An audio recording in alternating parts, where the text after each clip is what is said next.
The Pittsburgh Steelers take their second embarrassing blowout loss of the 2023 season, and we're just a quarter way through the year. Welcome to Steelers Talk by Chat Sports. I'm your host, Jack Sperry, and we're going to be breaking down this embarrassing loss here, 30-6 to the Houston Texans on the road in Week 4. Got a bunch of takeaways to share with you from this game, and none of them are necessarily positive, all right? So now let's get into the first one. Injuries galore, and of course Kenny Pickett is the biggest name on there. Leaves the game in the third quarter with a knee injury. Goes to the locker room, had to be helped off the field. He could walk on his own going into the locker room. But man, the injuries as a whole just completely are killing the Pittsburgh Steelers right now. Just today, Dan Moore Jr., Kenny Pickett, Pat Freiermuth, and DeMarvin Leal all left with injuries. Dan Moore Jr. left after the first drive of the game with a knee injury. Pickett, we just talked about, left with a knee injury. There's fears that it could be an ACL. It's not confirmed by any stretch. I'm sure he's going to have to get an MRI, and we'll learn more tomorrow. But, man, he didn't look great today, that's for damn sure, when he was on the field. And then when he came off, it just all the wind went out of the Steelers' sails for the rest of this football game. Pat Freiermuth, the number one tight end on this team, leaves the game with a hamstring injury. That's not good. It's another hamstring injury if you add it to Deontay Johnson and Presley Harvin III. I mean, you take into account here all the injuries from today, along with the Cam Hayward injury, along with the Gunnar Olszewski injury, along with the Deontay Johnson injury. These things are starting to stack up. And now that you're losing games 30-6 against teams that might not even make the playoffs, I mean, this is looking like a pretty grim day here in Steelers Nation. But I got more takeaways to share with you guys here in just a second. But first, type F injuries, man. The injury bug has completely killed the Steelers to this point in the season. And if you want those injuries to go away, tell them to F off here. F those injuries in the chat. Get those in the comments section and get those F injuries down there. Now, another takeaway that I had was, where was the pass rush, man? Where was it? The Texans' offensive line had their third-string left tackle. Where were you, TJ Watt? You had 0 sacks today. You had 6 in the first month of the season. 6. And you had 0 against arguably the worst offensive line that you faced all season long. And Alex Highsmith, man, you're going up against a third-string left tackle. You can't get a sack, even one? Are you serious? I mean, seriously, man, this was probably the X factor for this game. If you put pressure on C.J. Stroud, there's no way the Texans are putting up 30 points. Now, they probably still would have won the football game, but overall, the pass rush, which I've been heralding over the last couple of weeks, is one of, if not the best in football, really underperformed today, and that's a big reason why the Texans scored 30 points. All right, so before I get to the rest of my takeaways from this really disappointing loss, let's have a word from our sponsor at AG1. And I drink AG1 literally every day, and I love it. Get comprehensive and convenient daily nutrition at drinkag1.com/chatsports. I gave AG1 a try because I wanted more sustained energy throughout my day and wanted a supplement that actually tastes great. Some benefits of using AG1 every single day is it boosts your focus and energy, supports your immunity, and promotes your gut health as well. I have AG1 in the morning, every morning, and it makes me feel ready to take on my day. AG1 combines all of your key health products in one convenient and tasty beverage. And in my line of work, guys, sometimes you have to put in those long hours. So AG1 helps me feel energized and sharp so I can be at my best no matter how busy my schedule gets.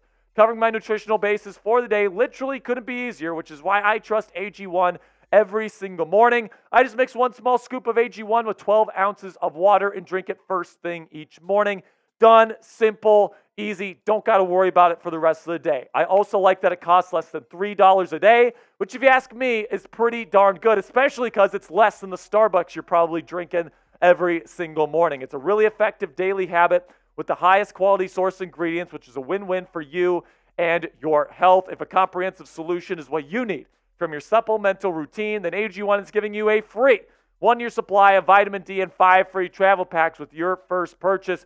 Go to drinkag1.com/chatsports. That's drinkag1.com/chatsports. Check it out. The link is in the comments and description of today's video. Another takeaway that I have from this game, fire the clown. I don't know how many times I've had this as a takeaway on one of these videos over the last 2 years, but goodness gracious, it's time. 6 points against a Texans defense. And listen, I know DeMeco Ryans is a good defensive mind. I understand that. But overall, this is a team that was missing its number one inside linebacker, 2 of their starting corners.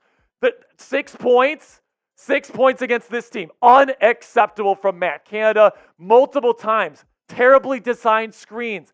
Jet sweep. We saw another one this week, even though it went for 5 yards. Just overall, this is an uncreative, uninspired offense, and he is a huge reason why this offense can't move the football. I thought the run game actually got going a little bit today, but this Steelers passing offense had nothing going for it today, and a lot of that is on Matt Canada's shoulders, and it's just not looking good for the offensive coordinator for Pittsburgh. I'm guessing he gets at least another week, but if the Steelers offense sputters yet again in week 5 versus the Ravens and they go to 2-3, I have a feeling Mike Tomlin, at least I hope, will pull the trigger and finally fire Matt Canada.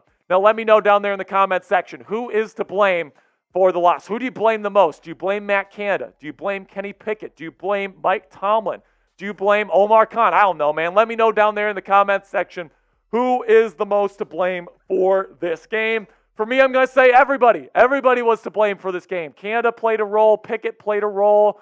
The run game, the offensive line played a role. The lack of a pass rush played a role. Mike Tomlin's decision-making on going for it and not going for it on 4th down played a role. Just everything went wrong for the Pittsburgh Steelers today. There's no other way to say it. All right, another takeaway here. Tomlin threw in the towel in the 4th quarter. There's no other way to say it. You're like 4th and 2 at around midfield. You're down 17 in the 4th quarter, but, I mean, you're punting the football at that point. You're throwing in the towel, and that contributes to a losing culture.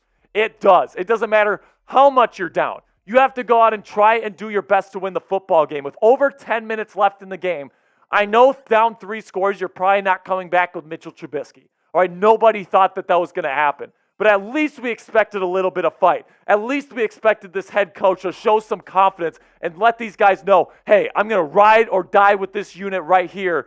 And he didn't do that. I think the confidence level in the locker room right now is extremely low because Mike Tomlin gave up on this football team today. And yes, this game was over by the time he decided to throw in the towel, but I don't care. Winning cultures fight to the end every single time. And, the fact that he completely gave up with over 10 minutes to go in this football game is sad. And I've been a Tomlin supporter my entire career as an NFL analyst. I think he's a great leader of men, all these different things. But, man, he really dropped the ball today, in my opinion, as the head coach of the Pittsburgh Steelers. Now, join the team here at Steelers Talk. We've got post-game, pre-game coverage every single week. We got our Steelers Talk live watch parties every week. If you haven't done so already, you want to join our family and you want a place to kick it with your fellow Yinzers on Sundays this year, make sure you click that subscribe button for me right now.